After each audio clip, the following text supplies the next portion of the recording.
I didn't even know we were doing a live episode, bro. Yeah. Oh, going Oh, live? I wasn't know going live. Oh, now I we're should have. live. Right God. now we're live. I should have Oh, put you my actually suit just on. dropped it on me right now. I had no idea you're going live. What's the difference? I would have got my tuxedo on or something. Yeah, exactly. Absolutely. Assalamu alaikum wa rahmatullah. Welcome to My Heist episode 157.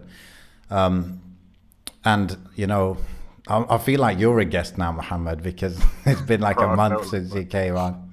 Oh, Obviously, we got the usual two of us, and we got Kaya as well. Welcome, Kaya. Kaya's an honorary co-host anyway, so it makes no difference. Regular third wheel. Or second wheel.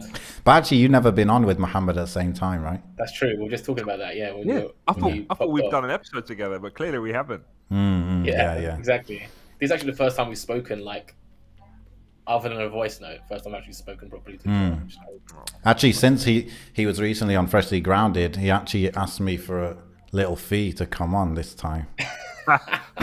which I'm still waiting for, by the way. So. Yeah, bro. You know, I tried to send it through crypto, but you wouldn't accept it, so you got to accept the delay now. Which coin, bro? Which coin are you using these days? It's Bayraktar coin. Okay. Yeah. I heard they're quite good. Yeah. So, how's your Ramadan so far, man? Both of you. Bro, it's been good. Yeah. Mohamed, I want you to go first because I am the guest, so you go ahead and answer first, bro. How did Ramadan start for me? I was at the airport, bro. That was the day one. I still fasted because I hold it down. But no, no, alhamdulillah, it was good, man. It was just, it was a shame to be leaving a Muslim country as Ramadan started. Like that was kind of, that was sad. Yeah. It's like, So you were traveling on the first day of Ramadan, basically. Yeah, so I thought Ramadan might be on the Sunday, so I thought maybe I'll catch the first day in the UK. But no, it was Saturday, and I was flying out, so I got up about 5 in the morning to leave. No, but alhamdulillah, man, just even that little bit of time in Tunisia was really good. I went more for Logistics. Yeah, logistics and stuff. Obviously, my father passed away, so trying to sort out lots of that. But you know what? I was just briefly, and we'll go back to this later. But I was pleasantly surprised, bro. You know, and I felt really guilty for all the years I've been bad mouthing Tunisia on the podcast. It might be that it's improved. It might be that I just came at it with a different sort of lens. But no, alhamdulillah, you know, there's a lot of khair still left in Muslim countries, and I think I fell into a trap of assuming the bad before assuming the good. But we'll get into that later on. What about you, Kaya? Good. It's your first proper Ramadan in UAE, right? Technically, no, because I've been here. But before, Well, you were locked up last year, first right? one was locked down. Not locked up. Wait, one I was second. going to say what happened. No, wait. I'm getting mixed up because when you first moved to UAE, that first Ramadan, that was the one where we were kind of not really leaving the house. But then there was another one. That's right. So I've had that one last year, which is there's not much of a difference between that one and this one this year in terms of restrictions and stuff. But there's a few more things that are happening. Like for example, last year they couldn't do the giving out food at the masajid to people who need it, and now they're doing that this year. So there's a few more restrictions that have been relaxed, as well as space between people in the masjid as well has been relaxed a little bit. So yeah, it's definitely feeling a lot more normal. And I do feel like this is my first sort of normal Ramadan in the UAE. And I like it, bro. Alhamdulillah, it's very good. The timings are nice. Again, easy. Tarawih is nice and early, mashallah. So you've got time after Tarawih to do things as well. And you've got some time between Tarawih and Fajr as well. So you could sort of decide to do it at that time as well. So alhamdulillah, it's been good, bro. Alhamdulillah. Yeah, I remember the timing being good. Now when I moved to Turkey, it's kind of like England timing, kind of. Yeah. Although surprisingly, I mean, like everything, you get used to it, I suppose. So I wouldn't say I'm struggling with it. I think Maghrib is at what is it? It's at 10 to 8 now. So obviously it was getting later. I think it started at 7:40 or something. So it's all right, man. It's all right. It's not too bad. That's not too bad. Yeah. It doesn't get easier every year as well, or get sort of short every year, right? What's Turkey's like? I don't know what the word is, but in England, for example, in winter, Maghrib would be at 4:30, and in the summer it'll be whatever it is, like 8 or 9 p.m. Does Turkey have that sort of fluctuation like that, or is it a Yeah, bit yeah, less? pretty much like that. Yeah, yeah. I Yeah, don't know if it might be a little bit less extreme, but it does have yeah. it. Yeah. Okay, fair So enough. yeah, I'm thinking that when Ramadan gets into the winter, I'm gonna struggle more actually, even though the day will be short. But because I get so cold, like when it's cold and I'm not Yeah, eating, I same, struggle to heat myself. same. So Being cold is like one of the symptoms of me not eating for a while. Like other people, like I get tired and I get cold, but I don't yeah, actually feel that hungry or feel that first. I just feel tired and cold. yeah, yeah. So Yeah. I guess I'll get used to it. I don't know, but I'm not looking forward to that too much. Well, it'll be cool, Yani. Like the night will be so long. So like Maghrib might be at 5 p.m. for example, 5:30 p.m. and you'll have a long night. So you'll do your tarawih, you'll have like a second munch, and then you could do another Yeah. tarawih kind of thing. So that'll be interesting. I Yes. don't like I've never experienced that, isn't it? Because it does a full cycle every 33 years or something. Yeah. Yeah. I I don't think think any of us have that's done our that, right? generation, isn't it? Our generation hasn't Yeah. necessarily Yeah, seen it. yeah, yeah. So interesting. Akhi Tweet will be in another country by then. Whoa, whoa! You've set me now. You've set a goal in my mind, Inshallah khair. Inshallah khair. Yeah. So, bro, tell bro. me more about like the good things you saw. I want to hear because I saw you had I saw one of your Instagram stories like the market looked nice and Yeah, like so like I traditional. obviously before my dad passed away, I remember him lying down once and basically walking me through everything I need to do when he dies, right? And the bureaucracy of it all was just like, how am I going to do any of this? This is ridiculous. But I didn't say that to him. I was like, yeah, sure, don't worry, I'll hold it down. But yeah, so like this time around, I was like, you know what? In the same way that doing some of the things to do with the funeral and the ghusl and all that stuff initially felt like, oh, this is going to be difficult, but then Allah gave me some strength to do it, and I spoke about that before. I felt like the same this time. So I'd gone there with my mum and my sisters. Obviously, it's the first time the family seeing us, etc. But obviously, there was quite a lot of ease. Allah made a lot of things easy for us, in terms of traveling, because usually my dad would be there to pick us up and that kind of thing. And we'd never. You've got to remember, like Tunisia is like his home. So us being used to him being there and going into that house or going to that country without my dad there is just completely alien and abnormal, right? Anyway, I'm not saying there was no bureaucracy there. Of course there is, but bro, there was like as soon as I landed there, man, it was just like I don't know what it was. I was trying to explain it to my wife. It's like this cloud of like almost like a cloud of oppression had been lifted, right? Because you're walking around and you just feel at home. You're walking around and people aren't looking at you because you're weird. They're looking at you maybe because you're dressed a bit differently because you're from, elsewhere. But you can easily amend that. You can just start dressing like the locals Yeah. and no one pays you any mind. Um, Yeah. What about the beard? Does that stand out over there? So when I was flying there was a lot of people from Libya that were on the same plane, and also a lot of people in the airport that were from all over. Like I seem to have landed in rush hour because there were so many people from all over. People coming from Saudi, people coming from God knows where. So it was already a mixed bag at the airport, which was fine. I was kind of comfortable. But then, as you can imagine, I start observing when we're driving around, and in the capital, I don't really remember much because you get straight into the motorway and you head out of town quite quickly. But as soon as I got into like my local area, I started noticing a bit more beard action going on. A couple of snippets of niqab. I mean, hijab is normal where we are, but a bit of niqab here and there. And then I was just like, okay, fair enough. This isn't completely abnormal. But I didn't get a vibe of anybody treating me any differently. And obviously, in my local area, everybody kind of knows who I am because of my dad. So everybody was just, giving their condolences whenever they'd meet me. And there was a lot of dhikr, a lot of Islam, and a lot of, good Yeah. speech, so to speak, because that's what they do when they give condolences. But Yeah. I ultimately, not to go into too much detail about what I had to do and all this stuff, because there were things that I only managed to half achieve one thing that I wanted to do out of a long list of things. That was 10 days, back and forth from different places. Life can be difficult there. Like trying to get a taxi is sometimes an actual wrestling match. Little things like that. Why? What makes it hard? One of the things, for example, is like, in the morning rush hour, there'll be taxis that are coming back from a particular town to go to, like, for example, I don't know, like all the bureaucracy stuff is in one town, not in the little town that you live in. It's in a bigger town that's responsible for this little one. To get to that town where a lot of people go to work, usually they get taxis or coaches. But what will happen is like a taxi will have like they're 7-seater taxis, so they'll have 6 spaces. There'll be crowds of people. There's no system. People just a taxi will come and everybody will run into it. And if you don't run to it, you're going to be waiting forever because Oh everyone yeah, else is okay. going to run to it. You know what I mean? I know what you mean. And I remember one point I felt super guilty because I knew I had stuff to do, and I just sprinted past this woman just to get in the taxi. My uncle was already in the taxi, like he beat me Gave to the it. elbow, like. Yeah, and I didn't touch her obviously, but I just sprinted past her, like, and I threw like, the banana peel behind you. You know, this is it, and you'll see that the lack of queuing and the lack of, like, I'll be at some sort of government building trying to put some paperwork forward, and I'll be there at the desk, and the person's dealing with me, and someone will just walk around past me and just stick their paper in front of me.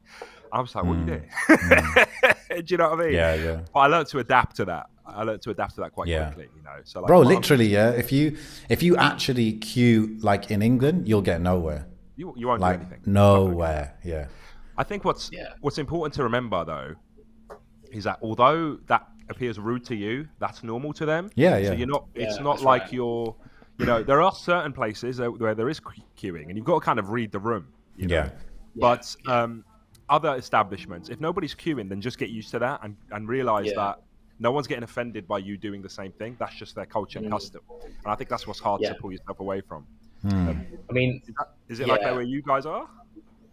For me, there is a queuing culture in most places, but you'll come across a place where the people here are not part of that culture, and you get it.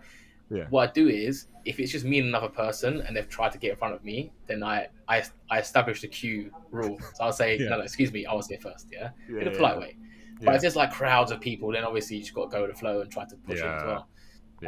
But generally speaking, there's a queuing culture, but you've got to be on your guard because sometimes someone just walks in front of you for no reason.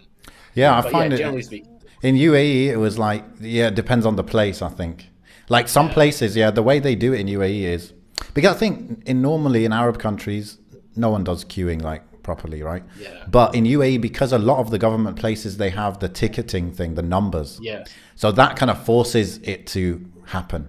But some places I've been where there's no ticket thing or number thing, and it's like, just you got to kind of fight. I remember once I went to Sharjah police station.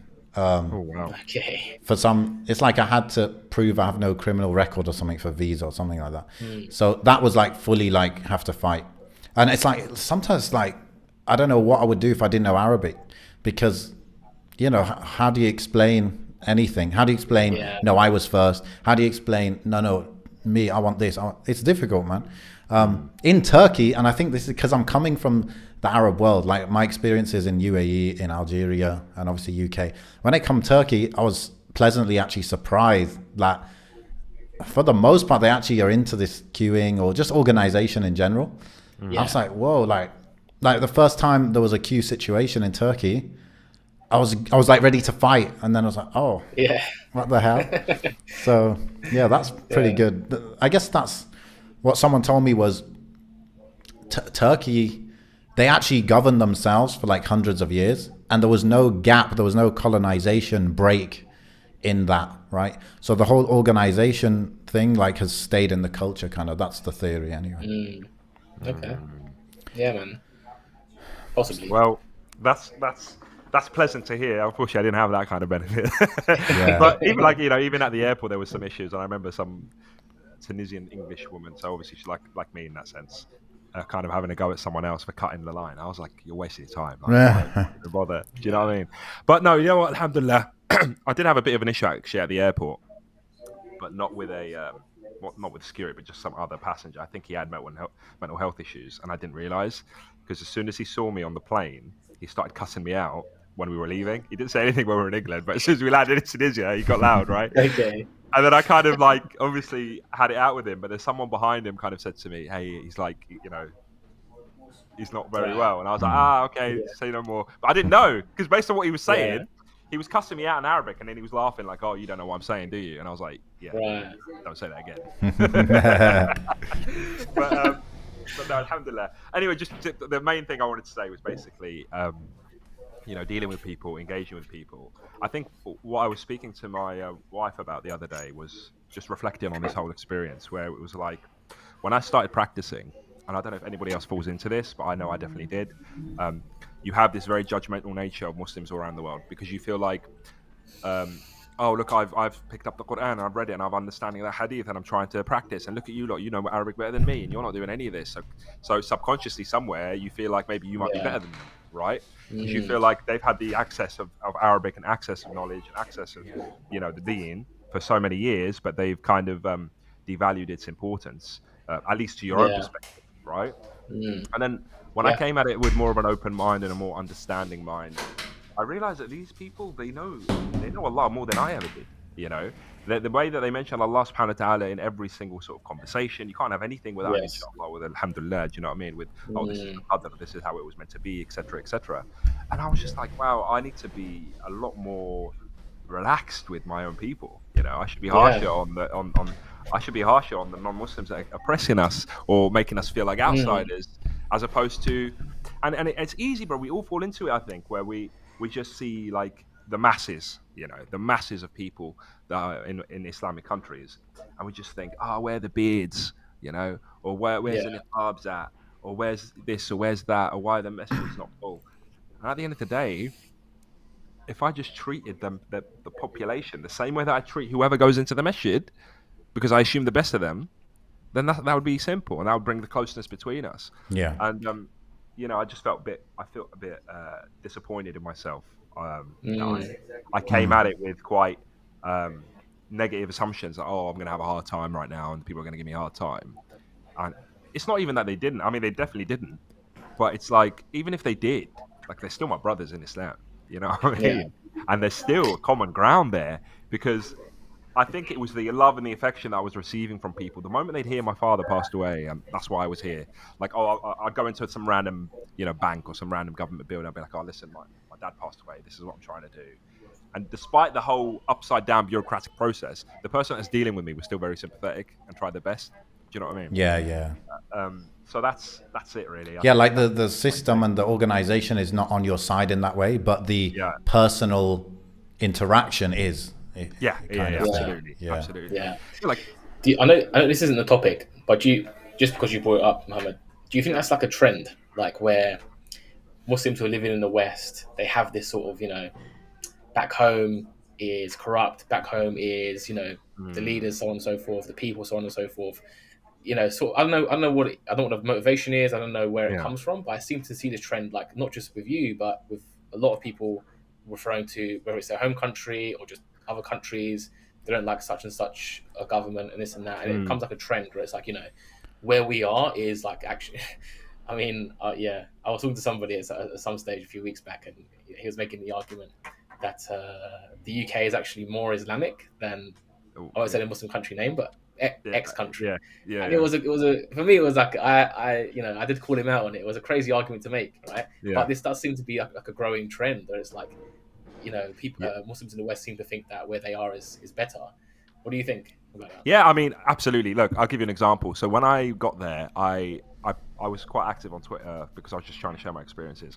I don't know if anyone of you saw, but I put out a tweet about like taxi prices and how cheap it was, and how actually if you were earning a UK income in Tunisia, it'd be pretty good, right? And I remember someone specifically, because I was speaking about Hijra, right? And I remember someone specifically replied, "Oh, look at this pathetic guy. He's picked the most Western Arab country to make hijrah to. They don't even have Sharia there, right?" And my reply to that was actually 100% true. As I saw that tweet, the mosque that was next to me was playing Quran and loudspeakers. And I was just like, this country is way more Islamic than UK would ever be. Just the fact that this little thing is going off behind me, this loudspeaker is going off behind me, was enough to cement the importance of Islam, even if it's not maybe as Islamic as another country might be, right? But still, look, Ramadan's around the corner and people are getting ready shopping, right? And Eid's around the corner and people are getting ready saving their money. And the mosques are open and I can go in there and pray, and the khutbah is in Arabic and I can go and listen to it. And the khutbah maybe it's not to the taste of people where they want everything to be political and everything to be about, no, but it was important stuff. It was about dealing with your neighbor. It was about dealing with the people around you. It was about the things that actually long term will benefit the society, right? People actually took heed. So that argument that you're bringing up that people make, I remember feeling like that originally, and this was years ago. I remember thinking, "Oh yeah, look, the UK queues and the UK does this and the UK does that." But Queuing the UK, is part of the sunnah, bro. well, Did this you is know it. that? Yeah, well, this is it. But then at the same time, you're also getting absolutely poisoned by God knows whatever other agendas are out there, right? Yeah. Not to say that Muslim countries don't have their particular agendas, but I had a conversation with a brother of mine in Egypt 2 days ago about this, and we said to each other, like, if hypothetically some Muslim government came out on the streets and said, you know what, Islam is no longer the religion of this country, people would kick off. Like it would be absolute chaos. Yeah. So the likelihood of that ever happening is slim. However, if Boris Johnson comes out and says Islam is a problem and we need to eradicate it, you wouldn't put it past him because it's happening in France and it's happening in other European countries. So when it comes to longevity, where you see your future progeny, do you think you've got more of a chance in any Muslim country as opposed to the democratic West, which can flip on you anytime it wants? Yeah, that's a very good point. I mean, the thing of like the UK being more Islamic, yeah, and it's a joke, right? But it depends how the person is defining Islam and how they think Islam, like what is the big symbol of Islam, right? Some people might say it's adhan. Some people might say it's people's manners when they're dealing with people. Like everyone has this bias of, oh yeah, Islam is that, right? And obviously Islam is so many things more than we can like summarize into a thing, right? So you could find certain elements where the UK is better in an Islamic principle than whatever other country, but that would be like 5% of Islam. Like, so the UK is better in 5% of Islam, and then the Muslim world is better at 95%. You know, it's like or that. like a branch, not necessarily a percentage, like a branch of it, right? Like what comes to mind maybe is like the rule of law, for example, right? Like there's obviously big questions around that in many countries, Egypt, whatever. Like they don't always follow rule of law. You don't get your day in court in a proper way sometimes, blah, blah, blah. Like that might be one area that comes to mind. But there's so much more to Islam than that, Yani. I think people need to take ownership of the ummah, right? That's what it is. I think they point at a Muslim country and say, "Oh, look, it's all messed up, blah blah blah. Look at it. Look at the UK. It's so organized, etc." Hey, the UK ain't yours at the end of the day, right? It isn't. Yeah. To take ownership of your house, so to speak. If that's what you consider your ummah, the Muslim world, no matter what country it is. Well, they probably don't feel like that, innit? Well, this is it. That's the important thing. Is like that's the first thing that needs to be addressed. Like, do you consider yourself a British citizen that will continue for the rest of your generations being here? Or do you consider the Muslim ummah as part of you and you have ownership of that and they own you, so to speak? And actually, you've got something to offer there. And I think that's why a bit of contention came up, because going back to that tweet I made, people were thinking I was exploiting the system. They're calling me like an exploiter. I was like, no, what I can do actually is by being there is benefit the people with that ability, right? So that ability I have. Bro, I have plans in my head, and my family have always had plans in my head, things that we'd like to do in that town that we live in, right? There's like I'll give you one example. There's like a very, very old decrepit mosque that nobody uses anymore, right? It's they used to teach Quran in it, and now it's literally just falling apart. And for years and years and years, it's just been abandoned, right? And actually gone in there and I've seen graffiti in there, and then there's beer cans in there and all sorts of stuff. It's like, well, nobody's ever done anything about that. I could go there and just literally build it and fix it, even if it's you're gonna gentrify it, bro. Oh, bro, it needs gentrifying, I'll tell you that. No, bro, it's absolutely, no, honestly, if I could show you a picture of it, bro, you'd be so disappointed. Yeah. You know, not to say there isn't Islam there. There's a mosque that somebody built just literally 100 meters down the road. So it's just little things like that. It's like, oh, I could do something about that no one else can, right? And that's something small. But yeah, the little things like this, man, there's still a lot of good, subhanAllah, in the Muslim movement. Lots and lots of good, you know, to assume bad of your brothers and that. I think ultimately, we get distracted by leadership and rulers and all this stuff, when actually you forget about the people, bro. You forget about the actual population and what they're like as people, you know? I think that's where a lot of our judgments come from. You know, it's an interesting observation I've had in Ramadan this year is, apparently, I actually haven't been to Tarawih in a quote-unquote normal masjid here yet. Apparently, the norm is like they do, what do they do? I think they do 20 rakat. That's the normal thing. but they do one ayah per rak'ah. So it's like okay. very quick, like really quick. Yeah. Like Okay. someone went to one, they're like, it was a workout. It wasn't salah, you know. But I haven't actually attended that. There's another masjid near me where, and this is like, it's kind of awkward / embarrassing / I don't know. That basically one Egyptian guy here, I've known him. Yani, he lives in the area, and he's been he teaches like kids Quran. He does hifz and stuff like that. So he said, like, I guess he volunteered that he wants to lead Tarawih and do like the whole Quran. So he does 1 juz a day. So I guess they approved it. So I've been going there, right? And that, so instead of the salah being like maybe half an hour or something, it's literally like 2 hours, okay? And when you go to that masjid, who's there? It's like Turks are minority there, right? Yeah. And it's like, it's actually obviously a lot of Arabs, because a lot of Arabs live around here. But you know, the number 2 group of people is actually Russians, like from Dagestan and Chechnya. Oh, really? Yeah. These guys all came out of the cracks for Tarawih, mashallah.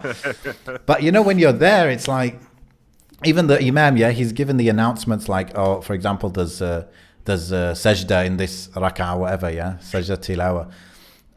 He's just doing it in Arabic because like everyone's Arab. Yeah.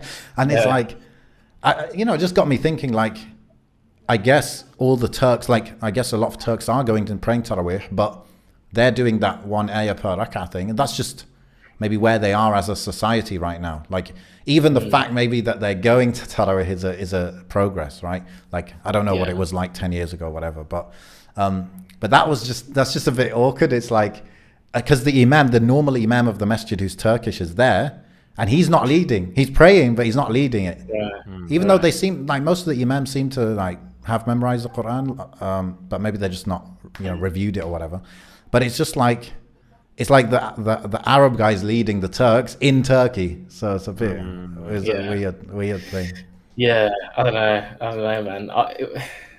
See, here it's like it's 45 minutes because of COVID, so keep it 45 minutes. But even here, it's more than 1 ayah per rak'ah. So yeah, it was always. It feels like, I feel like Kaya, though, it was always around 45 minutes for Tarawih, like always, like for the past years. I haven't been here before COVID. So Yeah. No, it was usually like that.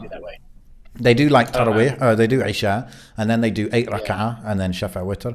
And usually, I remember it added up to maybe 45 minutes without Isha. It was around that time, so maybe an hour in total. Right. That's like, I think now it's a bit. I think now it's supposed to be 45 minutes, including Isha, but I'm not sure if that's true, because I've seen it go over a few times, and I've heard a couple of masajid who are doing like up to 2 hours here. I think this one in Marina is doing that. So yeah, there's a bit of maybe a bit leeway given, but yeah. I mean, of course, you can do what you want, innit? You can do what you want, innit? It's just that if you, in some places, wherever in the world, I don't know, if you did 2 hour Tarawih, like, no one would turn up, right? And in some places, that would be the norm, that it's like you do a juz a day or whatever. So, you know, different places on different kind of vibes, yani. Yeah, man, yeah. You know, one thing, I think I did this last year, because last year was my first Ramadan here, is I worked out, because it's different timing to UAE, right? In UAE, bro, like, you could sleep at, like, early, right? Like, what time is Fajr for you? 4:33 at the moment. Oh, okay. So I guess if you slept at like 11 p.m. and you woke up at 4, that's 5 hours, and it's still not enough. I worked out this thing where it's like, if I split my sleep into 2 parts of 3 to 4 hours, it's like solid, bro. I don't even feel like lacking. So I sleep at night like 3 hours, and then about 10 a.m. to Dhuhr, I sleep like 3 hours, and it ends up being quite good. And after, when I've eaten suhoor, like, that's when I do all the work, because you've just eaten and all of that. What's your suhoor looking like right now? Let's move us into the food. You guys are hungry. Yo, Kai has been like, come on, guys, get to the main part. By the way, salam alaikum, Shamaki and Onyx and MeTube. Feel free to throw your comments in. Tell us about your suhoor and stuff.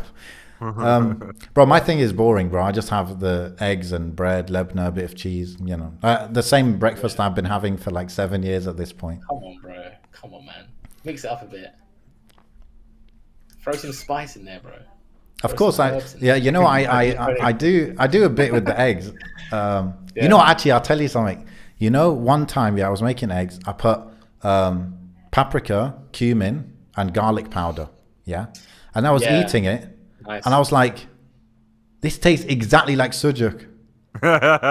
Like that must be what sujuk is flavored with, because it tastes. Bro, it's exactly the same. For sure. Paprika for sure. Yeah. What's the other one? Paprika is like smoked paprika. That's what it is. Smoked paprika. Yeah, and cumin. Cumin like has that strong thing about it, and and the garlic. Yeah, so it was like eating sujuk but with the egg texture. But yeah, sujuk is sick. But I haven't had sujuk in Ramadan so far. Yeah, that'd be risky, man. Why? Because of saltiness. You know, just like salt in it, that bare salt in it. Maybe. Do you think that stuff is like? You know, like I saw one video, where they were making sujuk themselves. Or even, you know, like in Spain they have chorizo, which is the same concept. It's like you take mince meat and you mix it with bare spices, and the spices kind of cook it and preserve it or whatever. Like, you know, when you buy in the shop sujuk, like, is it not just that? Have they added like some sort of thing to preserve it, or? Oh, they've added. I don't know, you know. I don't know. I don't want to know. I don't think that's a question I want to answer. Because sometimes in the shops here, like in England, maybe you buy in the supermarket, whatever, it's imported and stuff. But here, sometimes you see it hanging up, like, you know, when they hang it to dry it or ferment it. Yeah. It's like, okay, that's the legit stuff. But I don't know if they add stuff or if it's like... See, the one in the butcher that's like hanging up, like he's made it, I would trust that far more. But the one you get in a packet from the supermarket, I'm pretty sure the ingredient is like longer than our arms, man. Like, bro, a couple chemicals in there. I actually, I'll tell you something, The one in the butcher, it's like, they sell it by the kilo. It's like 150 liras a kilo, whatever. Like, let's say like £8 a kilo, right? Like, it's more expensive. The one in the supermarket is cheap as hell. So I'm like, what's in this? Processed. Only once I got from the butcher, and it actually did taste better. So bro, tastes great. Tastes amazing. Amazing. I mean, good, what's better though, bro? Is it merguez or is it sujuk? It's different, really, isn't it? Because merguez is raw, isn't it? And then you cook it. Yeah, but I'm actually gonna side with sujuk. Oh no! So merguez in the UK sucks, bro. Everywhere I've gone to get it, it's just awful. But then when I was in Tunisia, I searched for some decent stuff, got some, and I had a good time, man. I had a very good time. You know what? I haven't had merguez much in Algeria whatsoever. Really? Oh, that's a shame. Is it like might be expensive or something? I don't know. Kaya, do you know what we're talking about? Or are you? I just googled it and it looks good, so I need to find out where I can get this stuff. They have fake ones in UAE, like Lulu, for example. Yeah. They have like fake merguez. I want to go to a restaurant for them to cook it rather than like supermarket. I don't like sausages from supermarket. I wish there was an Algerian restaurant in UAE, but I've never heard of one. Like a general North African cuisine. There are Moroccan restaurants, yeah. I don't know if I've ever had it in Morocco, to be honest. I've known it as a Tunisian Algerian sort of thing, but maybe okay. I've got a few questions for you, Mohamed, in terms of like food recommendations from Morocco, Tunisia, because there's a Moroccan restaurant opened up and it looks good, but I don't know what to order. Tagine, djej b'zaytoun, yeah, lemon chicken's good. Chicken with. Do you do that, Mohamed, in Morocco? You know this. People always talk about the chicken with the preserved lemons, Yeah. Is that with olives usually? Yes. And potatoes or chips, okay. Yeah, that's solid. What's that called? It's chicken tagine, probably. That's what they would be on the menu, something like that. Just make sure it's got like lemons in it. That's what it is, like preserved lemons and stuff. That's the one we're thinking about. I wouldn't know what to call it.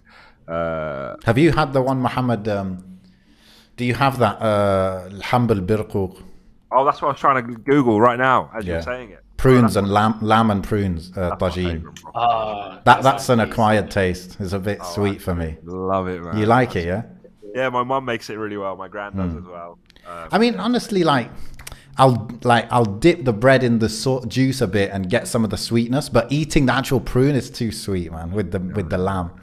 I'll leave the prunes to the end, but no, have the dessert, yeah. Yeah, but almonds, you got almonds in there as well. Yeah, you know, they like to cook with like a lot of sweets and nuts and meat. Yeah, kind yeah. of combination, you know. Yeah.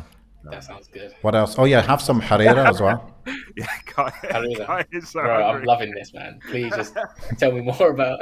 Describe it in more detail, please. Harira, what's that? Harira soup. I think I know that. I think I've had that. Yeah. Let me Google that. You know what I've really started to like recently? I haven't had this actually. Haris. You guys know Haris, right? Haris being the semolina dessert thing, or the Emirati haris. Yeah, Emirati. Bro, if it's Emirati haris, I'm gonna leave the chat, bro. Like, you don't like that? I hate that, bro. What the hell? I like it, man. It's good stuff, bro. It's like that's like like the chicken. the pot. Oh my, bro, it's like, bro, where do you get it from? I went to a place called Saudi Kitchen. Oh yeah, that's a Saudi version. Yes, it was nice, man. Like, okay. Because my main experience of it was neighbors giving it to us in Ramadan, and it like has a layer of oil like that much on it, and I was just not feeling it. Yeah, that's I would try it, I guess, if it was in a restaurant. But the one you had wasn't like that, yeah. So oily. No, it had a little bit of oil, but it wasn't oily. No. It was like mashed potato. It was like mashed potato with chicken in it, basically. Okay, chicken, yeah, not lamb. This one had chicken in it, I think, yeah. Okay, yeah. Yeah, it was nice. Oh, so you're like Saudi kitchen kind of guy, yeah? You know me, man. That's like the upscale Mendy places, isn't it? Yeah. You got the normal Mendy places, then you got the Saudi. I had to try it. I had good things. I had to try it out. Yeah. That's like it's a chain, right? Saudi They got kitchen. one in Abu Dhabi and one in Dubai, I think. Because I know there's like one in Al Ain, and I've seen a few in Dubai, I think. Yeah? So I guess it's a chain. Yeah. These guys love this rice stuff, bro. Like imagine at home every day it's rice and chicken, yogurt, this and stuff, right? And then when they eat out, they even eat that again. Yeah. I can't do that. I can't do that. If you're eating out, what's your go-to? I mean, in Turkey, what's happening with your eating out game? In Ramadan or general? Generally. Talk about food now, man. Look, bro, I'll tell you. I was telling you this on WhatsApp, but I didn't describe it fully. I'm gonna really like shake you because Maghrib is like soon for you, right? So there's a place here called Kuzubey, okay, or Kuzubei. That's I guess the right way. So that means what does that mean? It means lamb. I don't know. I translated it as landlord. No, Bay is like sir, like a gentleman, sir, gentleman. Yeah. Sir Lamb. Yeah. So these guys, it's like an upscale kind of. It's got the normal Turkish grill stuff, but the main thing that people go there for is they get the whole lamb and they put it on a spit and they just roast it slowly like that. It's like imagine they put it over a shawarma kind of grill thing and it's just there for hours. And obviously sheep have the whole layer of fat on it. So it cooks with that fat layer, protecting it from burning, I guess.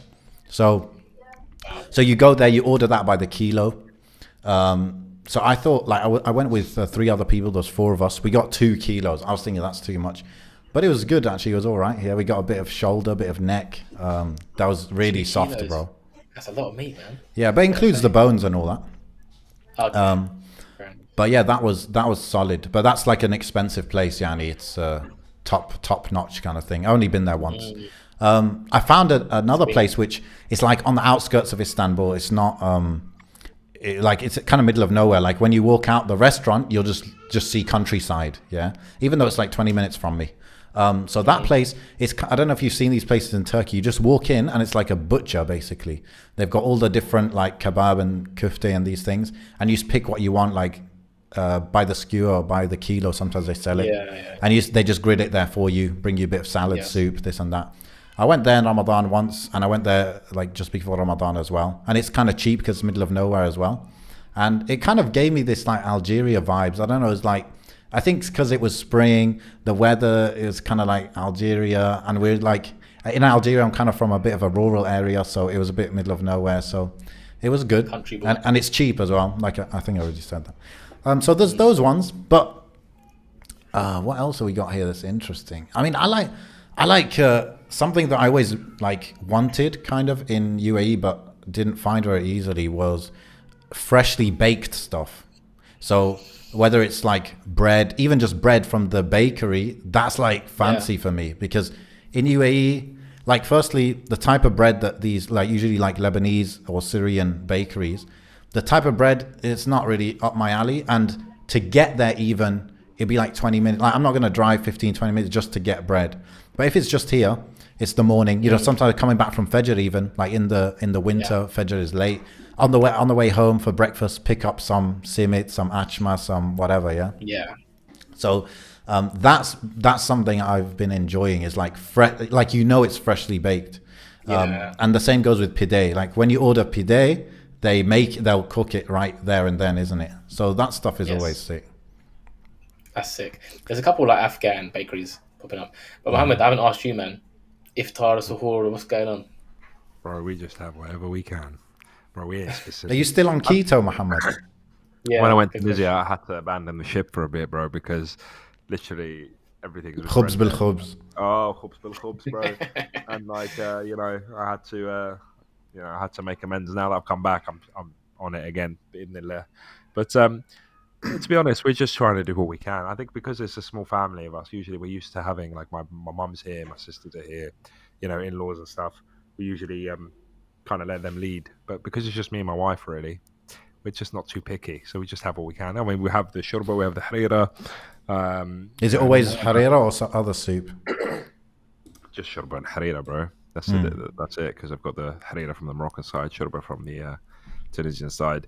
Bread and cheese for me. Having electrolyte tablets with my water has transformed Ramadan for me. I've never really. I've been meaning to get into that, man. The electrolyte stuff. Is that like? I've just been. Go on. No, go on.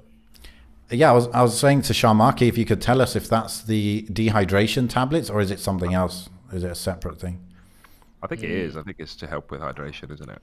Because I got one last Ramadan. I was like, I'm going to force myself to do this because it could change. Like he said, like I thought it would transform Ramadan, like have much higher levels of energy and stuff. But I got like the pack is like for 1 liter of water. And I just wanted like the per serving ones. Right. So Right. didn't get back into it. Yeah. I feel like my first couple of weeks of Ramadan was really good, like diet-wise. I was eating iftar and then like almost nothing else, and then just dates and water for suhoor. And I was like, I was feeling fine. Oh, dates and water suhoor, yeah. Yeah, which I have kind of done before, but I was taking the water a lot more seriously, like throughout the night. Like usually I'll just have it with iftar and then sip it, and I'll gulp it down at suhoor, and wouldn't feel hydrated next day. So this time I've been really like making sure the bottle is next to me. I'm taking regular gulps like every 20-30 minutes, even if I'm not feeling it right then. Just keep gulping down throughout the night. And I'm trying to get like 2 liters in a night, which I failed a couple of nights, but I definitely feel like I feel much more hydrated, maybe even more hydrated than before Ramadan, like even like normal. So I feel like it's having a massive effect on me, man. Is it quite hot there, Aya? It's been, By it's UK been hitting standard. 35s. Yeah. It's been hitting 35s recently. That's probably why I Few haven't months. really been thinking a lot about the water and the food because I'm not really I mean, I get tired after Asr, but that's it's fine by then because I've already finished work and everything. So I'm not thinking about. There's always that Asr to Maghrib slump. Yeah, a little bit, yeah. But that's why, like, for me, it's not to blow my own trumpet, but I've just been trying to read more Quran. That's really the main thing. I haven't really thinking about the food aspect as much. But that makes me feel like I'm on a high horse. That's not what I'm trying to say. But no, alhamdulillah. I mean, because I know in the summer, like when it's really hot, bro, it's like, okay, you're thinking about how I can plan this, how I can.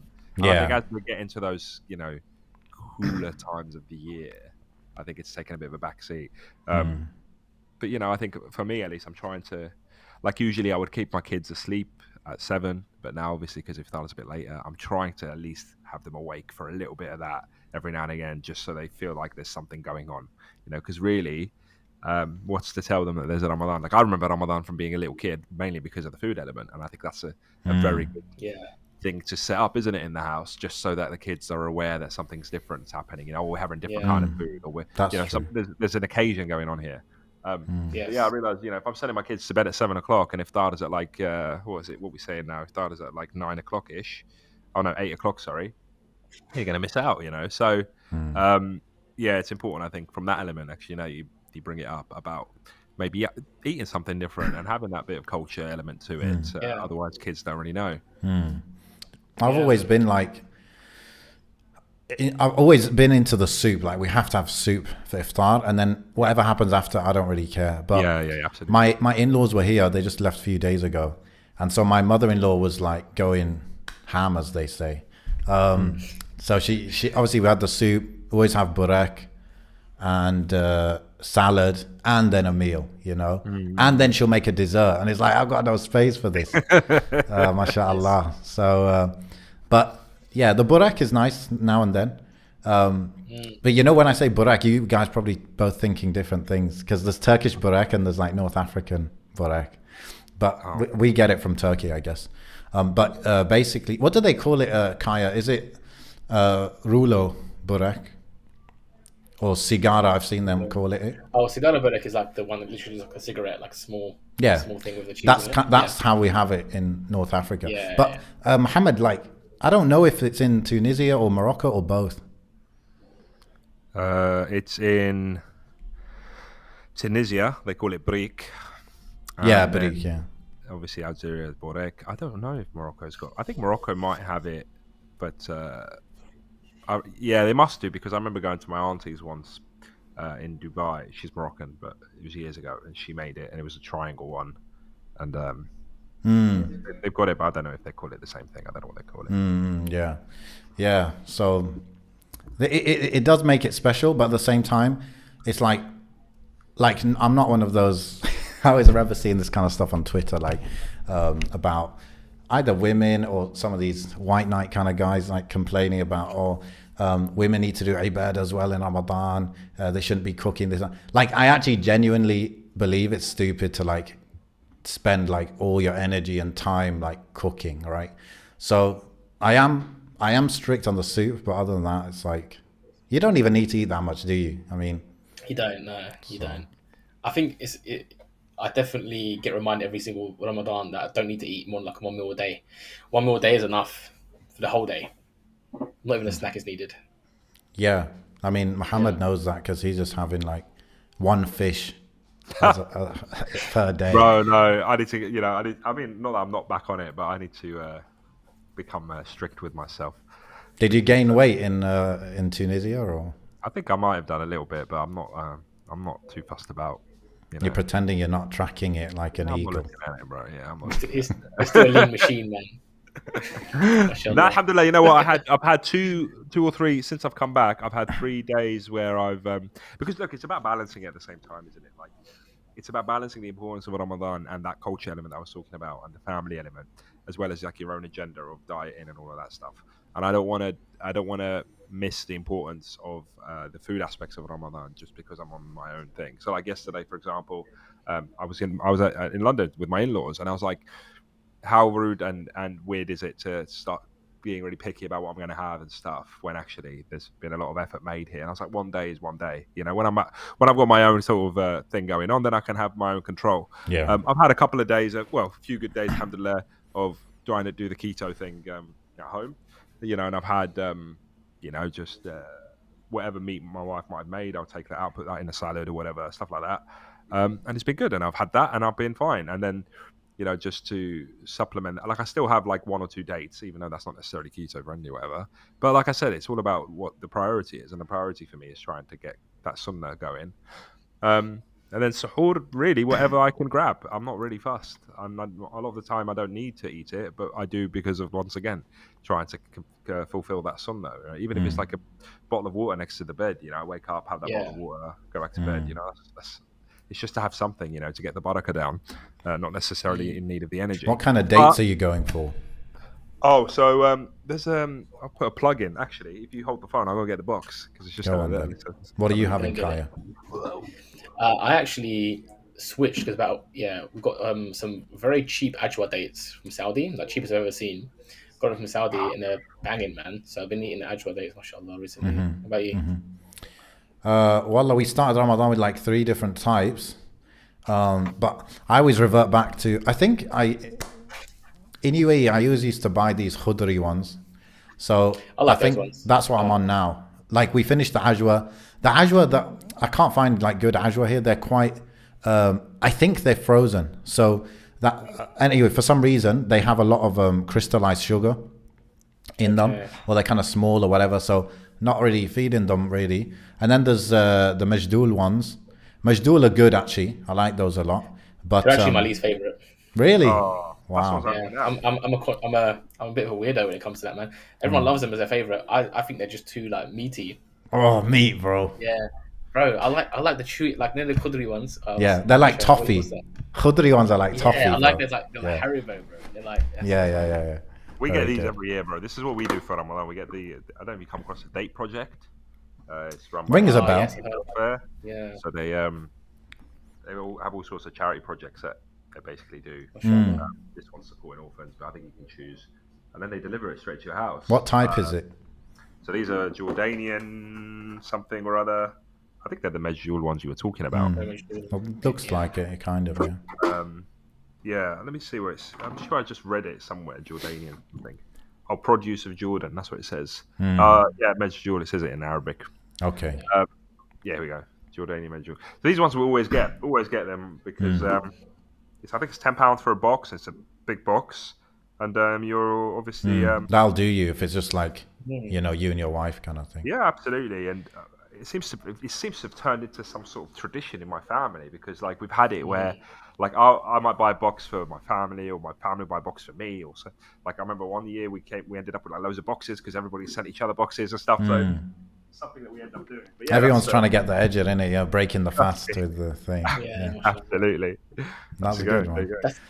That's a pretty good price as well, man. £10 a box. That's a big box, right? I remember Majdoul used to get it for £20 a kilo, and that box is probably a kilo. So, but they were Palestinian though. Maybe that's why. Let me see. Maybe I'll have a look while you guys are.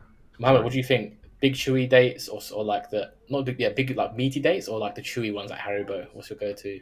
Oh God. Haribo, you know. For me, it's either this. Yeah. It's either this or the what they call it, degla of the North African. Oh, I actually don't like degla. I'm not a huge fan, but because that's just for the culture, innit? Yeah, I had some yesterday, and I was like, oh, it brings back memories. Oh, Ikram's in the chat. He said he's talking about burek. He said we don't really have it in Morocco. It's not as much of a thing as it is in Algeria. I thought so. He said I bought two boxes and they're finished. Bosnians have burek. Yeah, not surprised. Yeah, they call it burek. I think it's just like very similar.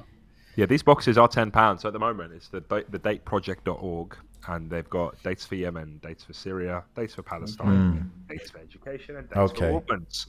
This is the orphan one, but each one has got a really nice little art piece on it, which I really like. And I don't know who's designed it, but I'm assuming maybe somebody has. Maybe that's part of the project. They stole it off you off your Instagram. Didn't give you credit. Oh, it says there, designed by Farah Subhan, but I don't know who they are necessarily. But bro, yeah, I love stuff like that, man. Have you guys been watching my favorite Ramadan show? Oh, I watch every year. Bro, I ain't watched nothing. Sorry, God. I got no time. Really? Well, bro, I watch it. It's only 20 minutes. Every day. No, that is a good. When do you watch it though? Because in the evening I have no time, but maybe between Asr and Maghrib. Whilst I'm eating. Whilst we're eating. Okay. Remind me of the name because you've mentioned it a few times on the podcast, and I've found it a few times. I've lost it a few times. So what's it called? Qalbi Itma'in. We big it up, and I just, you know why I big it up, right? It's because when I go on the Instagram and stuff, I'm like, why isn't this bigger than it should be in the English-speaking Muslim sphere? Because it's amazing. Not quite a hit. It's in Arabic, no? It's well known in Arabic to the point where the guy has to put disguises on because he gets recognized while he's doing the show. Because as soon as he takes his thing off, like, because basically to give a rundown of what the show is, it's a charity kind of show where the main guy, his name is Ghaith, he's always like covered his face. You never see his face before. He goes around the Muslim world, or predominantly the Arab world, basically supporting people that are in need, whether that's orphans, whether that's refugees, or whatever it is. And he'll talk to them a bit, understand what their situation is. They have no idea what the conversation's about. For example, he'll set a lot of them up. He'll say, "Oh, he'll pass word that they need to come to a certain location to, I don't know, for a job or something, or an interview or whatever, and he'll start talking to them, or he'll run into them at wherever location. They'll be like, oh, I was meant to meet a friend here, and they'll talk to them. You start listening to their story. Oh, you find out they're an orphan. For example, episode 3 of this season. I can't remember what country he was in. A poor boy, 10 years old, looked a lot younger than 10 because he's so malnourished. He asked the boy, where's your mother? Oh, my mother's died. Where's your father? My father died. SubhanAllah. What about your siblings? How many do you have? I had 5. Where are they? They all died. He's on his own. You know what I mean? And he's literally he's got one outfit that he's wearing and another outfit at home. He's got nothing else, and he speaks to him about education, like, where's you're going to school? No, I haven't got an ID card. Like the bureaucracy that gets in the way because they're refugees and they don't have ID cards and all this sort of stuff. And it's I think it is partly funded by the UAE, or because there's mention of like the Red Crescent. I think that's a UAE organization and stuff. But it's well known in the whole Muslim world now. Videos go viral. That's the language barrier, I guess. Yeah, but it's all subtitled. It's subtitled, right? I watch it subtitled. Yeah, and I'm not into subtitles. It's just that feeling of like them actually, seeing the faces. Like now you're getting it, subhanAllah. Like there was this recent episode where he's like the man in front of him, who he helped, made dua a week before to meet Heist. And a lot of Muslims are going to be making dua since it got popular to meet him. But just seeing like, oh look, this is your dua getting answered because it's right here, and it's not devoid of any Islam, because the people he's speaking to are obviously very conscious of Islam, very conscious of Allah, and like you'll see some of them making sajda shukr there and then when he reveals, I'm here to help you, and here's an envelope, and your house is now paid for, and your rent is now paid for, and your kids are now going to get treated, and here you go, you're going to get sponsored for education and all this sort of stuff. So it's a phenomenal initiative, and I think it's really influenced a lot of Muslims. And I think the level of influence is almost to the level of the Ertugrul series had on Turkey, for example. I'll tell you why. Because there's some countries that he's not necessarily going to, or he hasn't gone to yet. But I know those countries have now had their own copycat ones, which is great. Like I know Algeria, because me and my wife were saying, oh, I don't think he's gone to Algeria yet, because he'd been to Tunisia. And then my wife found that there was a literal clone of the show in Algeria, which is fine. I don't hate that at all. I think that's great. Same concept. There's a guy with a hood. You can't see his face. Even the editing of the show is exactly the same. It's the same thing. So what's good about it, bro? And I think this is the ultimate thing I wanted to get to, is like, historically, I remember North Africa and maybe other Muslim countries is like people would be glued to these most awful kind of soap operas and stuff. Like they specifically have these bad shows on, and that still exists. I'm not saying that doesn't. But now you've got these more positive initiatives. I remember like Camera Khashir was like the thing to do with Ramadan to watch, which is basically like prank shows. It'd be like Ramadan would come on, oh, the new prank series is coming on, and that's what people would watch. And that just shows you where people's minds were at where Ramadan was. But now you're having this kind of sweeping of more deen, like even in going back to what I was saying in Tunisia, like in the run-up of Ramadan coming, bro, every night just before Maghrib, they would have, like on the normal TV, they would have like an imam coming on and giving some sort of, short reminder or something. I was like, wow, this kind of felt to me like the Muslim world is kind of getting back to its, what made it kind of superior in the first place, so to speak. But if you haven't watched the show, I would recommend it. It's on YouTube. You can watch it whenever you want. I've watched a couple of episodes, like because you mentioned it, his flight is constantly on me. You mentioned it a few times, like over the years, I think, and I've watched like 1 or 2 here and there, and it's great, man. I'm just looking at their YouTube now. 4.1 million subscribers. These kind of shows, they're like very cheap to make compared to a normal TV series, isn't it? Like compared to these, what they called musalsalat, series or whatever, drama shows or whatever. They're cheap, innit?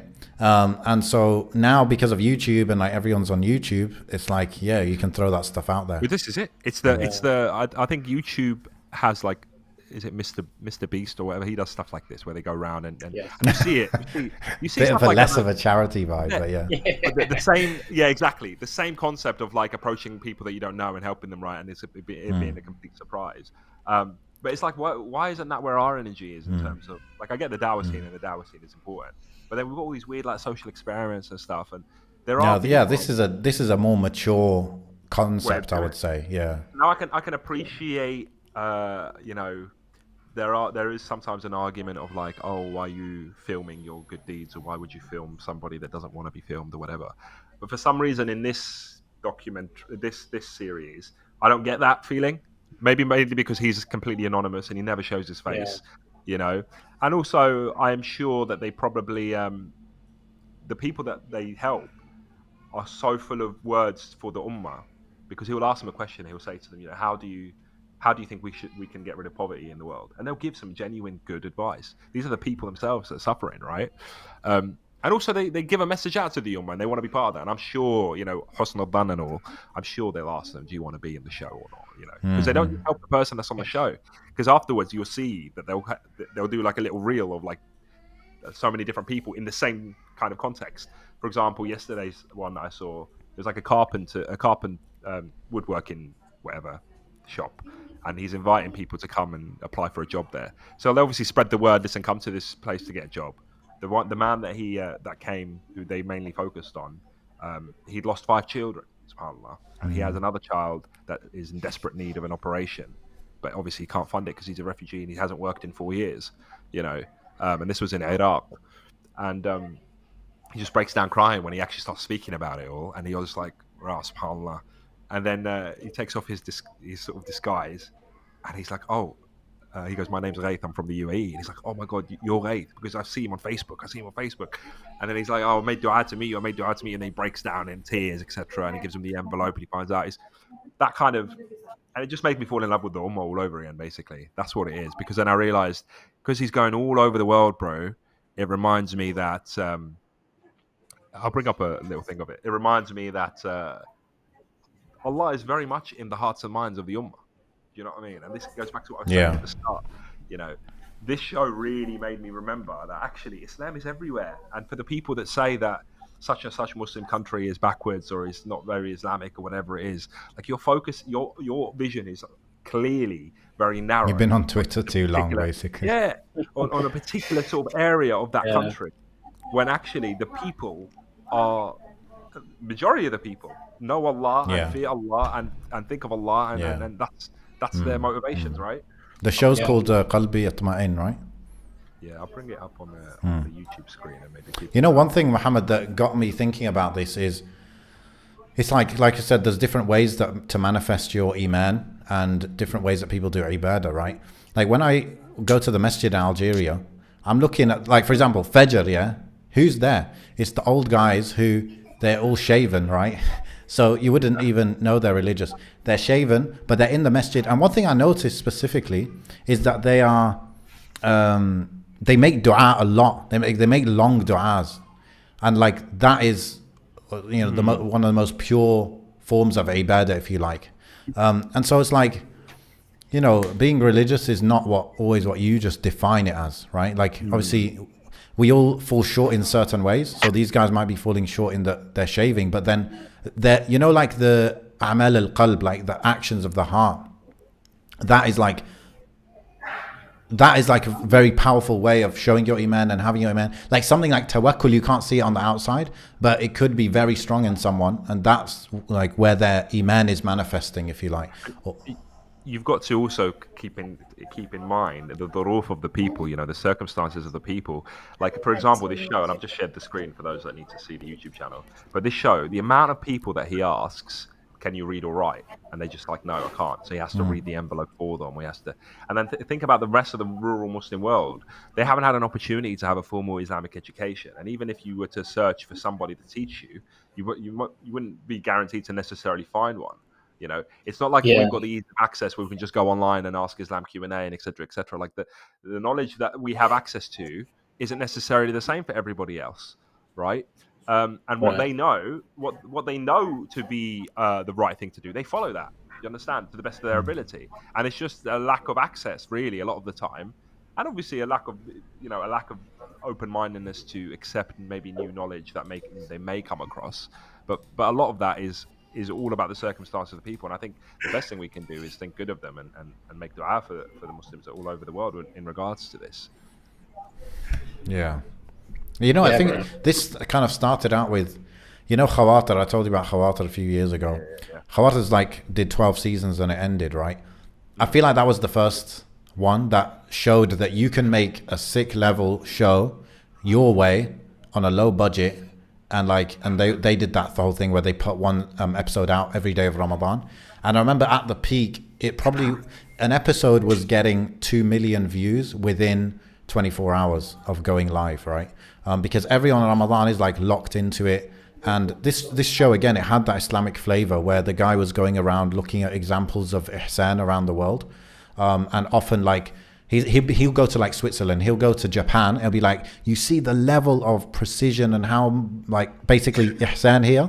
Well, actually that's our tradition, you know. And then he'll like mention the hadith and he'll mention this and that, or he'll bring it back to a story of like, you know, Khalifa or this or that doing stuff. So I think that was like the pioneer thing with what's his name, Ahmed al-Shigiri, who he went on to do some other shows as well. He did that show, isn't it, Mohamed, Ihsan in the Kaaba or something? Ihsan. Yeah. When how they like clean the Kaaba and organization, and it was amazing. Yeah.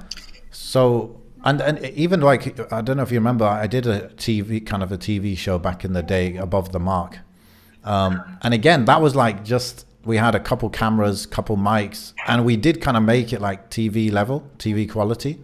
So, and our budget was just those cameras and then traveling a bit. So it would be like a few £1,000s, you know. So this stuff is doable. And it's good to have it in Ramadan, especially, I guess, where people like in the mood for that. Like, I don't know. Yeah, exactly. I don't know how popular it would be if it was done. You see like this kind of show, like Qalbi Atma'in. Imagine you did that. Muslims did that, like Western Muslims did that. Like, would that take off, do you think, or? Yeah, absolutely, and it should do, bro. I think it should. I mean, did you see the statistics? About half of UK Muslims will struggle to provide enough food to break their fast during Ramadan. Like, the poverty is there. Wow, There's an article that came out on the 2nd of April, just before I went to Tunisia, or maybe when I was in Tunisia, I can't remember now. Yeah, I was still in Tunisia at the time, and I remember reading it. I was like gobsmacked. Islamic Relief says an estimated 50% of UK Muslim households live in poverty, compared to 18% of the general UK population. 18%. Wow. I don't know. Yeah, that's a big discrepancy. Yeah, 50%. So there you go. And I remember thinking, like, SubhanAllah, okay, I know where my zakat is going this year, but you would know, because you don't know that when you see it in the streets. You know, you don't know when you're on the bus or when you're walking down the road, whatever it is, or you're in, you know, whatever supermarket of your choice, how people are coping. We don't have that community element. Like, when I go back home, I can ask somebody who's in need here, and they'll be like, oh, do you know what? I know this family, etc. Blah blah blah. Here, people keep themselves a lot more. Yeah. And you might not have access. Now, as far as, you know, doing the whole YouTube thing in the UK, the receptiveness of people to appear on camera and stuff might be different. So you might need to blur everybody's faces, or you might not even have access to do it. But I think the benefit of still doing something would be really good. And I think people like to see where their money's going, and that encourages them to even do more. And the smile on somebody's face when you come out of nowhere to help them and they have no idea is so addictive. You know, doing that goodness is so addictive. Seeing that somebody, you know, benefit from your aid. May Allah reward us for any good that we do, and our reward first and foremost is with Allah. But even so, like, just that happiness, like that feeling of happiness. And bro, the non-Muslims speak about it, don't they? The non-Muslims who don't have any access to not access, but they don't have any knowledge of like Islam, etc., and how Allah would reward good actions that are done in the right way. They talk about, oh, when I give charity, I feel good. It makes me feel good. And seeing people, do you know what I mean? There's something there on top of Allah subhanahu wa ta'ala's reward. And I think capitalizing on that, subhanAllah, would be great. And I'm surprised, subhanAllah, that nobody's come up with it yet. And I remember speaking to a couple of brothers, because I did want to do something similar to it a while ago. And they're like, oh, yeah, that's a good idea. I don't know why no one's done that. And I was like, yeah, why has nobody done that? Why isn't the people that actually are on YouTube all the time, and that's their kind of day job, so to speak, start something like that, you know? Yeah, and or make a special thing for it. I think the concept is like well proven. Yeah, so if you go on YouTube, you just type in. There's a couple. So Mr. Beast, you mentioned, he does it quite regularly, but there's loads of channels, bro, that have like grown to like millions of subscribers just on this concept of random acts of kindness. They're knocking on people's doors, paying their rent. They're in a university campus. Oh, I bought you a new AirPods. I bought you a new iMac, whatever. And all the person breaks down crying or whatever, or it's just a nice moment. And like millions of views on this. But imagine we're doing that, you know, with the intention that, okay, we're going to do this, as a form of dawah. You know, we're going to mention we're doing this because of such and such hadith, such and such ayah. And that would appeal to Muslims, non-Muslims to watch it. And imagine that same feeling where in the Muslim world they're waiting for this brother from UAE to turn up. Imagine that, but in the non-Muslim land, where like it could be a Muslim, could be non-Muslim. Like, oh man, I'm really struggling for my rent. It'd be nice if that guy from YouTube would turn up. Hey, Yeah, absolutely. Yeah, And that's it, bro. So, And he's not keeping it for himself in a sense. Like every episode, he's encouraging others to do the same thing, and also, like we said earlier about the whole anonymity thing, like it's done under a banner, not necessarily under his name. It's done under the banner of this show. Yes, he has a name, but you never see his face and nobody knows what he looks like. I think the gold mine is in the UK is to help old people, elderly people. Yeah. That is a huge issue in England, and it's going to become worse and worse and worse, right? Like, especially because with fuel prices going where they are, energy prices and stuff. It's a huge area where there's not enough help, and like in the UK, unfortunately, people not taking care of their own parents, and you can step in and say, look, this is our duty. We're Muslims. We're going to do this. I've been trying to share some of the stuff on Twitter. Like they've got Twitter pages and social media pages, and there was one. I don't know if you ever came across that Egyptian doctor that they did once. It went viral before, but nobody knew where it come from, and it came from the show where there was this Egyptian doctor that had basically had a history of providing his services, I think, for free to people that couldn't find it. He was super old, subhanAllah, but he was still on it, bro. And they tried to offer. He was the only person I can ever remember that completely refused any help. They were like, we'll do this for you, give you a new practice, give you a new building, whatever, it'll pay for your rent, whatever it is. And he just refused. And they literally ended the show saying we couldn't do anything for him. He just refused. I think he may have passed away. Allah knows best. But it just shows you, subhanAllah, like the virality of it can really kick off. And may Allah aid us to take advantage of it. If anyone actually sees it and really likes it, just share it. I think it's really good. Yeah. Share it and launch something similar. Yeah. I put the link in the chat. Mohamed, have you been using Qur'anly this year? Absolutely. Have you got I saw they got a lifetime offer actually on. I did think about that. I think it was £60 for lifetime. I think it's 50. I think there's a deal at the moment. Okay, see.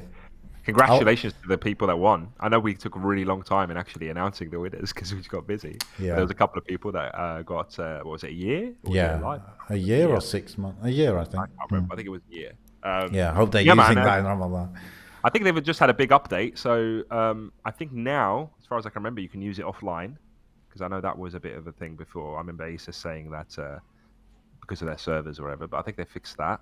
They've also added a few different languages, I think, and maybe a new reciter as well. So it's growing. It's growing, subhanAllah. But yeah, bro, I love it. I absolutely love it. It just makes it very easy for me to remember my place and see how much I've got left to read, etc., etc. And, for those who haven't listened to our episode with Issa of Qur'anly, please go back and listen to it and give it a shot. And they're quite generous, aren't they? I mean, if you really can't afford the £5 a month or whatever, they will, just hit them up and they'll sort you out, so to speak. Yeah. What do you use, Kaya? Is it a phone or Mushaf or?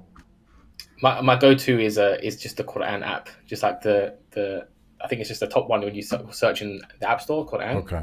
It's got the blue. Yeah, it's just called Quran. Just a blue. Let me show you I can see the. Oh, okay. That one. Yeah. I had That's that one time, man. I think. I did download Qur'anly as well, but I can't remember what it was. It's like some feature on it that just like I couldn't quite replace this one. I just felt more comfortable with my traditional one. I can't remember what the reason was. It's a great app. May Allah bless the makers of it. But this is my go-to, man. I just prefer the good old traditional. Yeah. What do you mean traditional? It's a phone. No, man. Traditional app, bro. Come on. Traditional app. Bro, that's it. That's where we are right now. Exactly. Not too much tech, man. Just a little bit of tech. I've been going between like the phone app and this Mushaf. My dad got it for me like maybe 15 years ago. So, want to give him some of the ajr and stuff. But it's like whatever's handy. MashaAllah. Great stuff. Kaya, I was going to ask you, what's your, because you're into coffee, and actually I was listening to Freshly Grounded. Yeah. I think it's the episode after the one he did with you. And he was saying that he... One, bro. Say again? I said you boycotted Kaya's episode. Oh, no. I listened to it, but the mic was like messed up, man. Oh no. Yeah, man. The Faisal's mic kept cutting out, so I Yeah, it actually I was listened glitchy. to more than half of your one, but then he just was talking. I'm like, I can't hear what he's saying. Yeah, we had a mic situation that day. Yeah. So he was saying that he met with you and you were having coffee, and he said it was really strong and really good. So I want to know more about it. Yeah, so basically, I started this Ramadan off like I would previously, which is I can have a coffee at night, it won't affect me. Yeah, I'll have Yeah. a coffee, I'll go sleep as well later on. I don't feel the effect. But this time, I think I'm just getting older. We went to a coffee shop, had a nice coffee. What coffee shop? Um, Tell me, what did you drink? oh, you want this? I can't Yeah, give the yeah, the secret out, bro. details. I'm kidding. It's called Kyo Coffee in Town Square. Okay. It's quite it's just a little place. Wait, It's where's not a Town big place. Square? Not Town Square. Arabian Ranches when you're going away from Dubai. Arabian Ranches up that way. Al Qudra Road. Al Qudra Road. Up there Oh, and okay. past Emirates Road. Yeah. It's a new area just past Emirates Road. Oh, okay. Yeah, so it's a new area very on the outskirts basically. Yeah. So yeah, it's called Kyo Coffee. Very nice coffee. They're actually coffee roasters. So they roast the coffee there. Very good, man. But yeah, after a couple of nights of that, I was struggling to sleep, and I was like, okay, I can't. I'm not that guy anymore. I can't have the normal coffee at night time. And what do you So drink? yeah, man. What kind of? I'll go for a decaf now. Oh, you need the actual type of coffee. I'll go either for flat white or maybe sometimes cappuccino, and sometimes cortado. I had a cortado there, by the way, which I know you like, which was very nice actually. The cortado Yeah. was very very good. Yeah. But with milk, or you have to have coconut milk or I'll whatever. go for coconut milk, man. I'm a coconut milk kind of guy. Yeah. What No, about you these days? but if you weren't allergic, you'd have normal milk, right? Like you Bro, like. you know what? You know what? I actually now prefer coconut milk to milk. Like if I have a milk coffee, Wow. all I can taste is the milk. It's like overpowering. Whereas with coconut actually tastes good. Okay, So interesting. I'd actually not go back. You know, around here, I don't think like only once I asked for decaf and they just didn't have it. Yeah. So, actually, like I have a rule. Yeah, I don't buy coffee off Turks, unless I'm having Turkish coffee. But like Italian coffee, like they suck at it. So Right. I guess it makes sense they're not into it, right? But there's a new place opened here. It's really really good. But yeah, they don't have decaf, and I think they definitely wouldn't have other kinds of milk. But yeah, flat white's good, bro. But That's good. I'm pretty much like 100% cortada these days. Just The only problem with cortado is just it finishes too quick, man. I like to have a few sweets, Cortado just too quick. So I know that's what why you I go mean. for the Yeah. flat white, man. But What about you, Mohammed? Or I think you're Americano. Yeah, I usually am Americano, but I haven't had any coffee in Ramadan, bro. No way, Jose. Is that on purpose? Yeah. Yeah, absolutely. When am I gonna wow. have it, bro? Have it When? at night. Ah, okay. I can't have it at any point. If I Suhoor. have it at night, no, because Oh, you That's sleep crazy. after It's suhoor. probably mad. Yeah. So that's a Oh, crazy that's time my to whole have hack, coffee, bro. man. At suhoor time. Yeah, suhoor. I Are you have not, coffee. you're not sleeping after that? Yeah, I don't sleep. Yeah. So. Okay, yeah, that's fine then. But bro, it's actually insane. I think I'm going to continue this after Ramadan. Wake up for suhoor, okay, which is I wake up about 30 minutes before adhan, right? I eat my breakfast, whatever. I have coffee there with it, and then I go pray. I come back. I read my juz, and I've got like 5 hours till I like need to sleep, right? And everyone's asleep, and I think I'm just gonna do that, bro. Like the rest of my life, inshallah. I want to do that, bro, because it's like not just can I do like 4 hours of work when no one is like awake or anything, but you also have another hour or an hour and a half to do whatever, whether it's exercise, Quran, whatever it is. And so it's like by the time I sleep at maybe 10 a.m., I've like done everything I want to do. I wake up for dhuhr, I go pray dhuhr. I'm just like, okay, let me twiddle my thumbs, So that's good. I want to try that because even, spending time with my son, I've always got this thing in the back of my head like, oh, but I didn't do that yet. I need to do this. I want to do that. That's not good. Like, but if I get a lot done in the morning after dhuhr, it's like, okay, I can quote unquote waste the rest of the day with him, if you like. Yeah. So I want to really, really and try and do that, like continue it.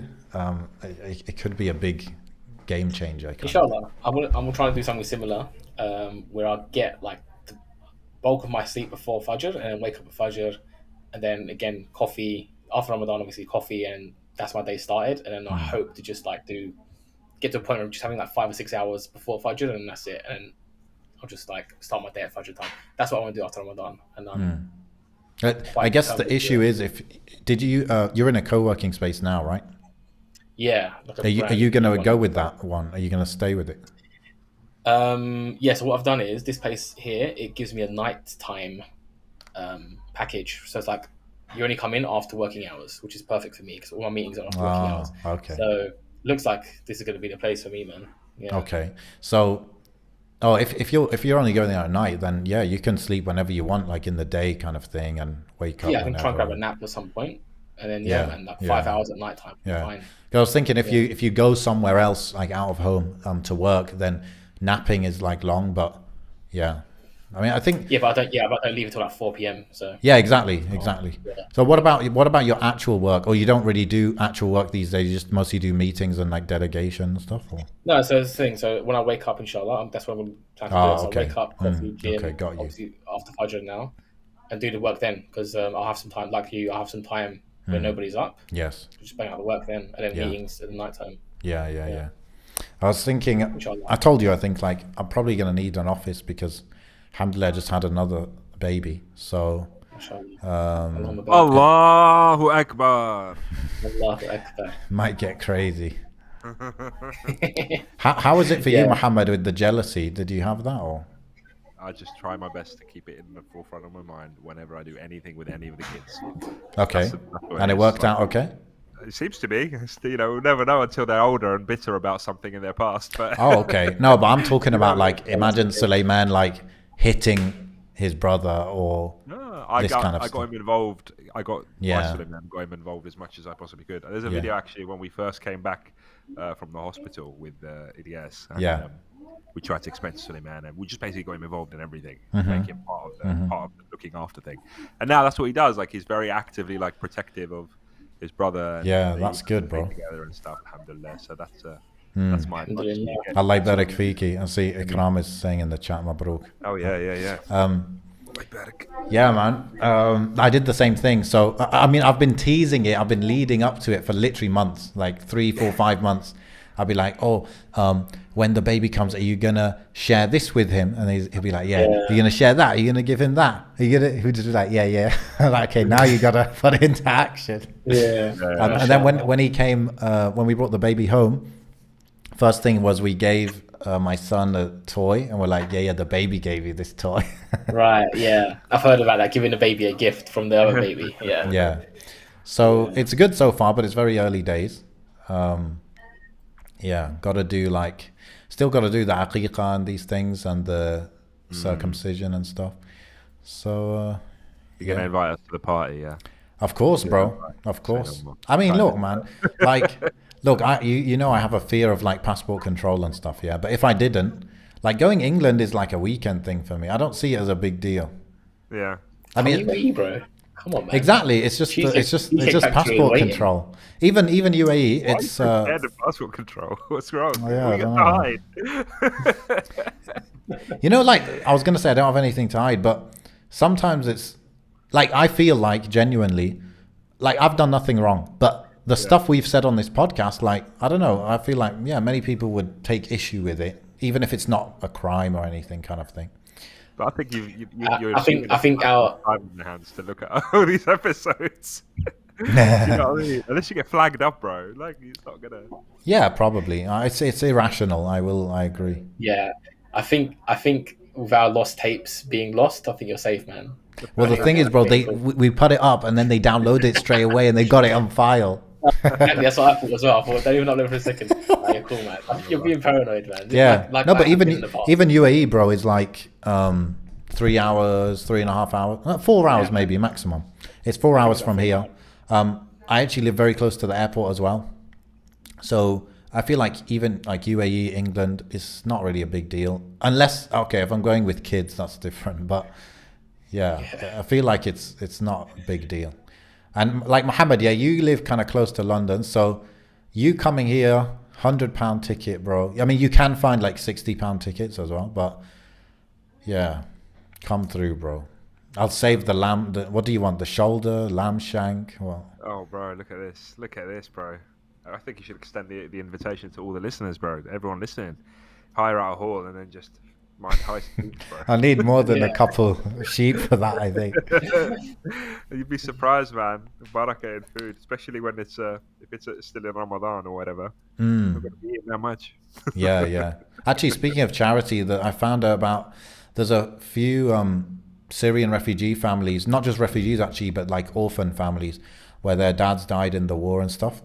They live around this area, so we do actually have the opportunity to kind of give directly, because they have like houses, but I believe these are like abandoned houses, like they're just like living in them, they're abandoned, so they wouldn't have maybe heating even, like imagine in the winter and stuff. But they have some level of shelter, but then the next thing they need is food, so that's basically what they need. And I was told that 1 month of food for them is like 1,000 liras, which is like £50. So for £50 you can feed a family for a month. And it's like, you can go and give it to them yourself if you want, or you could just give the money. And I know actually the guy that's involved, so if anyone wants to actually give, then we can arrange that actually. There you go. May Allah reward you for being part of that. How are we doing for time, guys? I do have to go relatively soon because I've got another meeting creeping up on me. Another meeting, you're treating this like a business meeting. Yeah, just like another one of these calls. You know. Yeah, so I'll send you the invoice, Kaya. Since this is a meeting. Yeah, let's do it, bro. Well, you owe me my fee as well, so we should cancel each other out. All right. Then. I'm good to go for a couple more if you guys want to keep going. A couple what with us? I'm good to go for a couple more minutes. If you guys want to keep going. I've got Okay, Kaya, tell me, because I asked you about Turkish food before. Tell me your top 3 Turkish food in general, not just like those meze kind of things. I think my go-to is Iskender. No Iskender, right? Oh my God. I haven't had Iskender since I moved here. Right.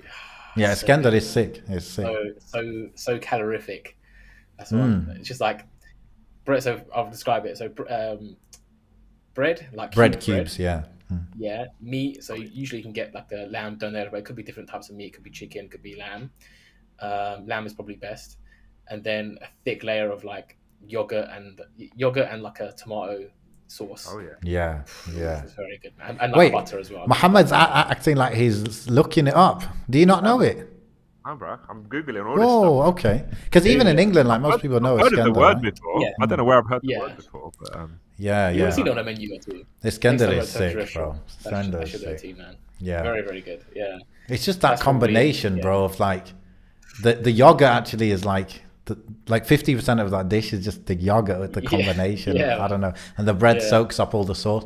Once I had something similar to that, bro. I don't know if you've heard of it. It's like kufte Iskender, right? So it's like the same. They do Adana one, yeah. What do they call it? I think it's just called Adana Iskender, which is just like the Adana is a kufte. I think so. But it's the kufte, the round one, not the kebab one. Oh, I don't know then. Anyway, I got that once in a restaurant, like it was in Bursa actually, like a kind of like a basic restaurant, okay? And the guy comes, he gives the food, and he comes with a pan of melted butter, right? And he just ladles butter on the top. Yes. I was like, yo, I love that though. Yeah, man. You know, like, well, probably not our generation, our parents' generation, they were raised on the whole like fat is bad, right? And so I'm like the full opposite of that. I'm like, give me extra butter. Yeah, that is good. Okay, what's number 2? Butter makes it. Okay, number 2 is just generally speaking, like I like a good Turkish breakfast, yeah. So all those mezes and stuff. But if I had to choose a thing from the Turkish breakfast, it'd probably be the eggs kavurma that we were speaking about on WhatsApp. Okay, yeah. Which is basically like eggs and like, I don't know, what is it? It's like some sort of... Bro, you know, I looked up kavurma, what it is, yeah. Traditionally, at least, I don't know if it's like that these days. It's beef, and it's preserved in the fat from a sheep's tail, specifically. Oh wow. Yeah. It's very get all salty, sorts of isn't it? It's very salty. Yeah, Bro, it's like, you know, perfectly simple, Turkish man. food, it's some of the dishes, you're like, yeah, that's definitely a shepherd's kind of food, isn't Yes, it? that's true. Like Yeah. sheep's fat kind of thing. But yeah, kavurma's sick. But I've never actually had eggs kavurma. I've always have sujuk kavurma. No, sujuk eggs. Yeah, have it with eggs. Like, if they offer it, have it with eggs because that's decent. Okay. The other one, I don't know, man. After that, it sort of just blends into one. Like I'm very like not fussy after like Iskender, I guess. Like I'm very open to eating any sort of Turkish food. Pide. Yeah, Fresh pide in pide is general is good. great. What's your favorite burek? Ah, okay, it's probably one called bulgur köfte. Oh no, börek. You said börek. Um, Just probably just painted, man. It's just like painted börek, just like a white cheese börek, like a simple, nothing special. Yeah, that's probably my favorite one. Okay. What about you? Okay. What about you? Bro, you know, I haven't nailed down the types yet, yeah, but they've got the one they call the gul one, right? The rose one, Okay, right? Which is the I'm not a round. huge fan of that. Yeah, But it's alright. that one with mince, I think that's the Okay, best. yeah, the mince ones are nice as well. It depends on my mood. Sometimes I'll go for the cheese one. Sometimes I'll go for the mince one. Depends on the mood. But yeah. Or I told you the cigara one with the spinach. That's solid Okay, yeah, as that's very well. good. That's Yeah. very good. Yeah, good shout. Good shout. It's Turkish, like, you know, Yeah. I was saying the other day, like, just the ingredients, yeah, of it's not just Turkey, but Turkey and like Syria, Lebanon, Palestine. All of the ingredients they use in general in all their cuisines is sick. You know, like the Yes. aubergines, the different nuts like almonds, hazelnuts, walnuts. However, I'll put it out there now. Turkish food is like my third or fourth favorite cuisine. It's not even up there for me. Did you grow I don't up know if it's eating about- it? Yeah, I Yeah. did, but I think just So like it's just from a normal to you. I guess so, but I think just from a pure like flavor perspective, like Turkish food is heavily reliant on how good the ingredients are. They're not Like, it's into like- spices that much, innit? Yeah, there's not much spice there.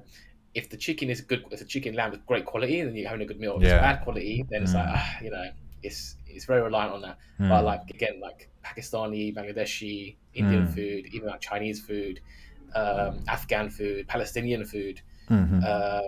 Yeah, man, just a lot more going on flavor wise. Like that for me, I'd You do rather see- go for that. I was watching one of these. Actually, it was kind of like one of these similar style shows as Qalbi Atma'in or Khawatir in terms of it's like indie, right? It's like high quality, but you can tell it's like small budget kind of thing. So this guy, like, it's in Arabic. The guy is going to different countries. He just basically eats all day, right? So he went to Palestine. He's Palestinian, but I noticed a lot of like links between the food they use, they like cook with and stuff in Palestine and Turkey even. Like it's very Yeah. there's a lot of similarities. And where I'm from, Cyprus, like we're just across the sea from them. We've got a lot of similarities in food. Yeah. So you're saying, all right, Afghan food is sick, bro. Again, Afghan though has a lot of links to Turkish food as well, and It Iranian does. as well. And also Iranian food is fantastic, man. Like, they're like marinated meats and stuff. You know the maddest thing I had, like in the last few months, the maddest dish I've had, like it's a new dish. It's Iranian dish. It's a pigeon cooked in like pomegranate kind of molasses or something. Is it like stuffed pigeon? But stuffed pigeon. I don't think it was stuffed. It was like the half a pigeon kind of thing. It was cooked in pomegranate, so it was kind of sweet. Of course, with loads of walnuts on the top. That was quite. It was good. It was next level. That was from a Afghan restaurant actually, although the dish is Iranian. And the best thing I think the Afghans have is manta, like the Afghan manta. It's better than the Turkish manta is too stingy. Okay, I haven't tried the Afghan version. I need to try it out. The Turkish one is like, I swear it's like this, like it's like that big. It's too small, very so small. there's not much like meat in it. But the manta, the Turkish Afghan manta is like packed with meat. And I also like actually they have. You might find this funny. You know, in England they have like pre-made food. Yeah, just put in the microwave or frozen, whatever it is. Yeah. Fried chicken or whatever it is, yeah. Yeah. They have that stuff here, but it's like all Turkish food. So the Okay. like they have frozen lahmacun, for example. You just put it in the oven, Right, kind of okay, thing. yeah. They have frozen Okay. pide, all these kind of things. So one thing I got was they call it Uzbek manta, Okay. or it should be Uzbek mantası, right? Correct my Go on. grammar. Yeah. That is better, yeah. That's like got way more meat in it and stuff. It's just like kind of larger version of the Turkish one. Then you put I actually made it the Turkish way, where you just put like simple tomato sauce and yogurt on top. So, Oh, you made it. All right, you added that onto it. yeah, exactly. Yeah. All right. Okay. Afghan mashallah. food's Yeah, I need to sick, check yeah. out the Afghan one. Afghan food is sick, man. I need to try the manta out for sure. Boys, I've got to go because I'm a little bit late for my meeting. But Yes, sir. it's been real. It's been real. It's He's been hungry, bro. enriching. You've made him It's been hungry. enriching. It has, mashallah. Jazakallah khairan for having me on. Wayakum. Take And care, just send over everyone. the payment whenever, bro. Yeah. Inshallah. Okay. As usual, you can get in touch with us, mindheistpodcast.com. You can also donate there. So if you want me to send over money to these orphan families here, then just let us know, whatever. And the email address is there as well to ask about it or send us your questions and stuff. And make dua for us. May Allah accept from everyone listening to this and all of us here recording. سبحانك اللهم وبحمدك أشهد أن لا إله إلا أنت أستغفرك وأتوب إليك. السلام عليكم ورحمة الله وبركاته.